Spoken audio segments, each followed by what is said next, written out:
full-time RV living. So most people assume that this is a great way to save money, but how do the expenses actually shake down when you compare it to renting or buying a house? Well, after 2 years on the road full-time, we're here to share our numbers. So sit tight as we dissect our RV living expenses and dive a little deeper into our decision to postpone a sticks and bricks lifestyle.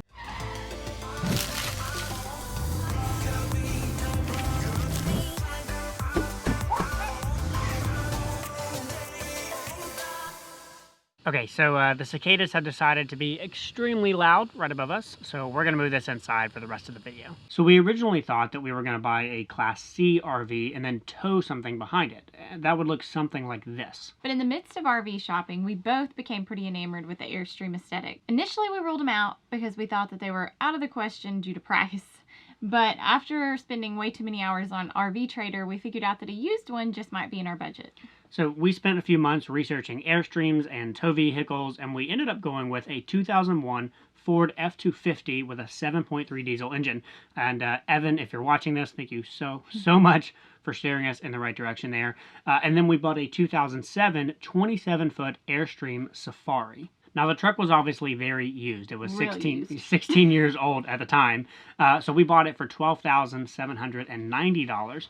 Now, the Airstream we bought for $33,900, for a total of $46,690.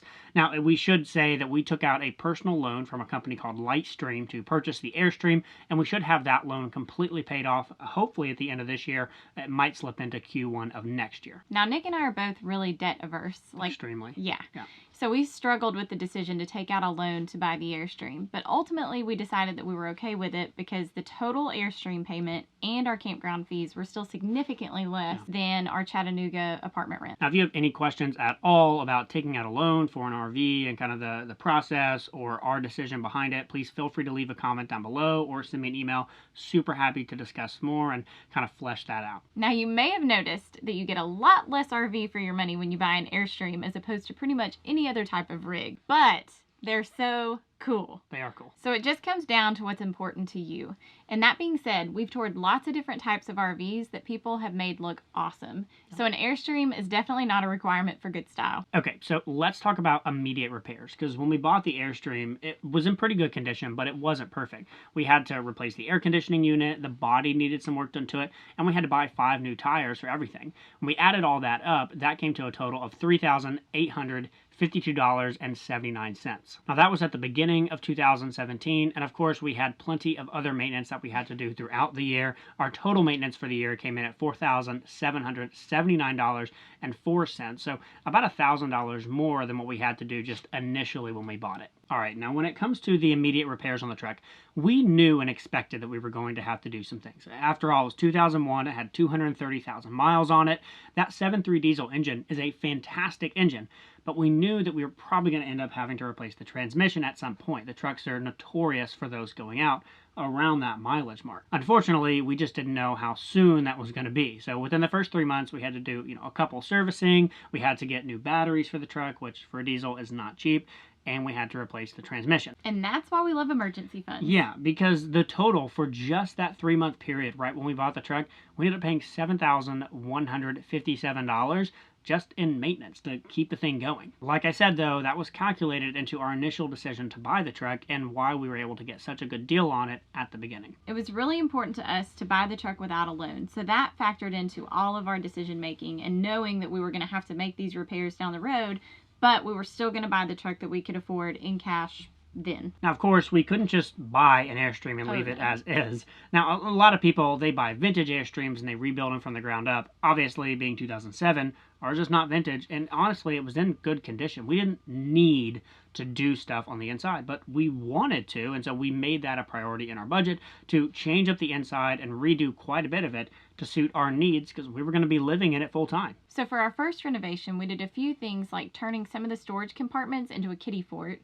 We painted the bathroom. We did some general decorating. We added stickwood to everything. Stickwood. Put in new floors. Yeah. Built new bed frames. Put recovered storage. Cushions. Yeah, recovered cushions. Yep. Did storage underneath the beds. We did quite a bit during that first round. Yeah. So the total cost for that first renovation was $11,492.75. So fast forward about 10 months, and I left my job as a PT, which meant that we were both working working from the Airstream full time, which also meant that a second round of renovations was needed. Yes.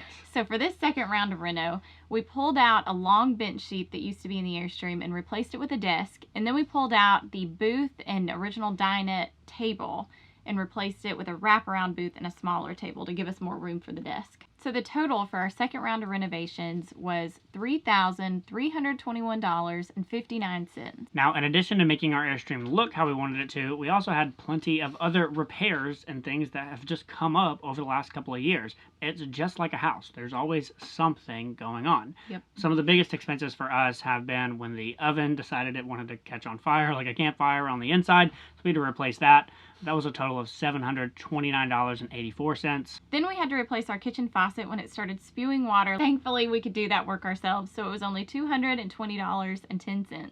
We also had to replace the back window in the Airstream when a rock was thrown up by a weed eater and shattered it out. That was $614.47. The whole point of this first section is just to simply show you that buying an RV can be as expensive or inexpensive as you want to make it.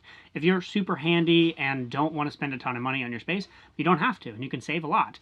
If you want to go all out and buy the best everything, you can do that too. All right, so when it comes to the expenses of traveling, we're actually going to share our numbers from our big year of travel in 2018. For the past 8 months, we've been fairly stationary in Northeast Alabama at a family member's property and kind of used that as a home base, so it's not really a good comparison. So we're going to talk about our travel in 2018. But let's actually talk about like what our costs were when we were setting up. We recently installed hookups, both electrical hookups at a family member's house, and then also bought a tank for our sewage dumping. And then once or every couple months, we pay a porta potty company to come out and flush out the tank. The glamorous side of RV living. Very glamorous. Mm-hmm. Now our total for setting up was $1,773.15. We spent $957 on a black tank and a gray tank. We spent $492 on wire, electrical, and the boxes.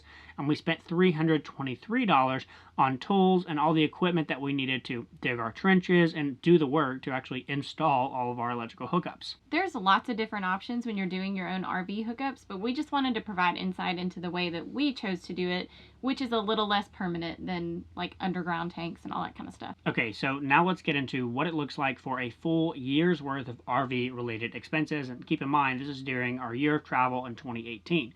We went from Tennessee out to Boise, Idaho, then we went all up into Montana, up into Banff in Canada, dropped way down through Colorado, all the way down into Texas, then came back home into Tennessee and spent some time in the Southeast as well. So we paid for all the diesel. We did a lot of driving that year. Yep. Our total expenses for entertainment related things in 2018 came to $5,054.29. And we want to highlight this category because it can become a major expense of RV life if you're not careful.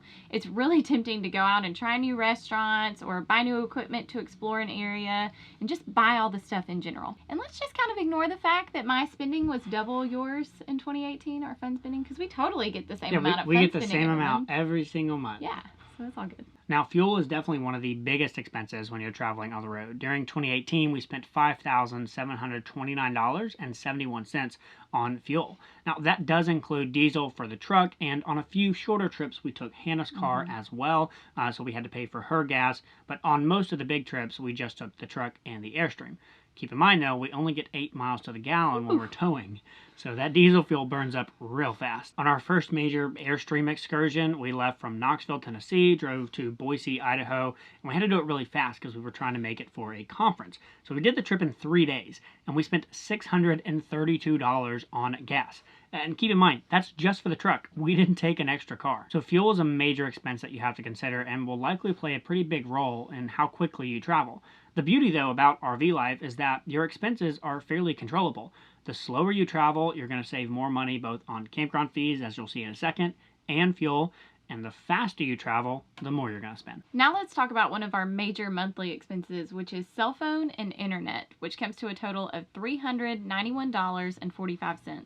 We pay for a mobile internet resource center subscription through Technomadia, which is $7.08 a month, because they do a great job of staying up to date on the best Wi-Fi options for full-time RVers. Then we pay for a Verizon hotspot, which is $65 a month, an Impact Wireless hotspot, which is $79.99 a month, AT&T cell phone service, which is $239.38. And then we paid for a WeBoost cell signal booster, which was a one-time fee of $512.92. Obviously, you can go a lot lighter on your cell phone or internet needs depending on what you do. For us, we upload YouTube videos all the time. I constantly do stream and video calls with people, so we have to have fast, reliable internet all the time, everywhere, no matter where we're at. It's part of how we make a living. So that's why we have AT&T, T-Mobile, and Verizon. Another major monthly expense that you have to consider is RV insurance.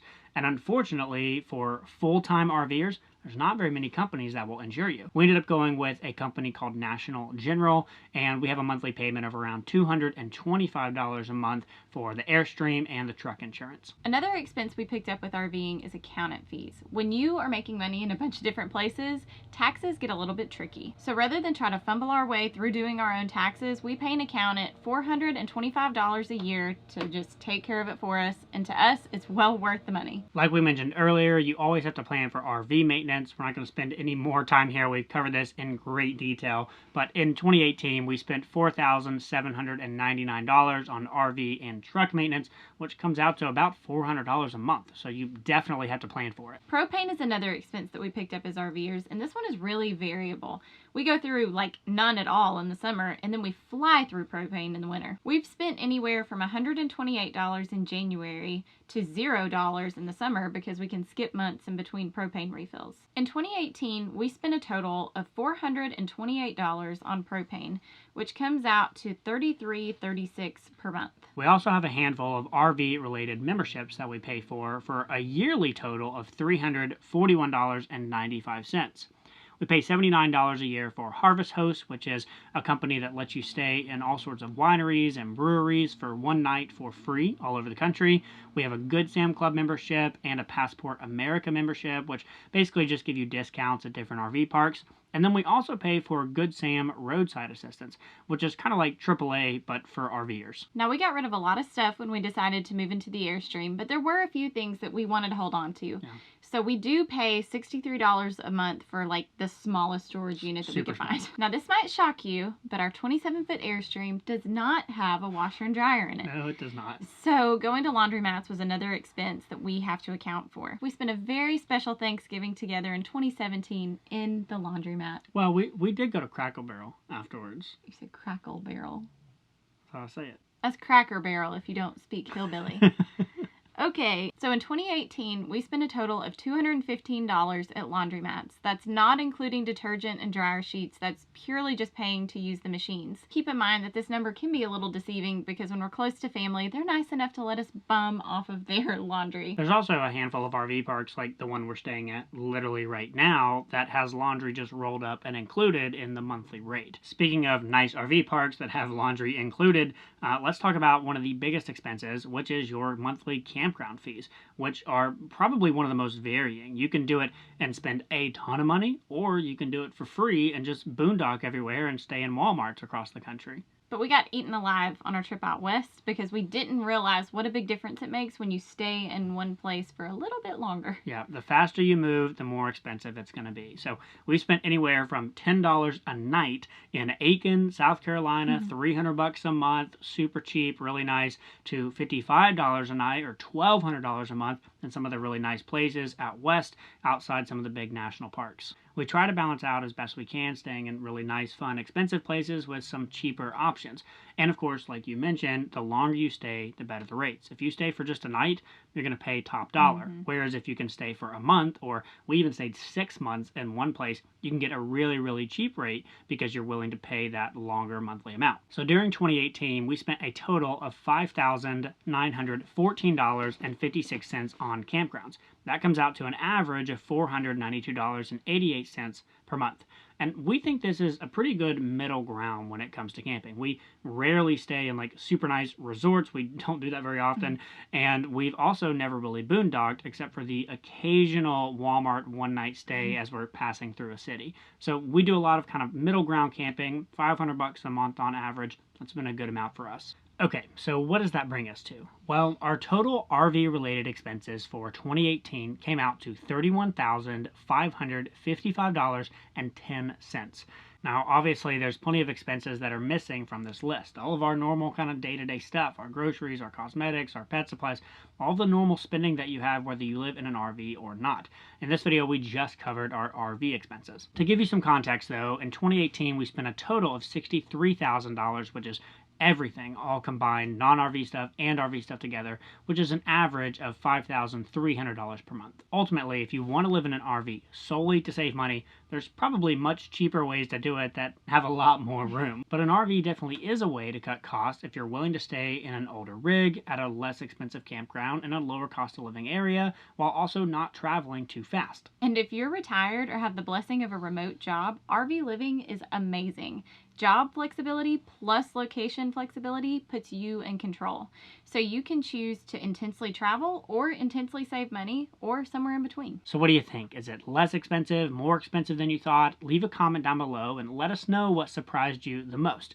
Also, if you want more on RV life, be sure to watch our video that talks about our first week in the RV, which we'll just say is less than Instagram perfect. It's not always what hashtag van life makes it out to be. Not at all. Yeah. As always, be sure to subscribe to this channel if you're serious about getting ahead with your money. And just remember, we can teach you how to manage your money and chase your dream like RVing, but we can't make you do it. The choice is yours. We'll see y'all next time.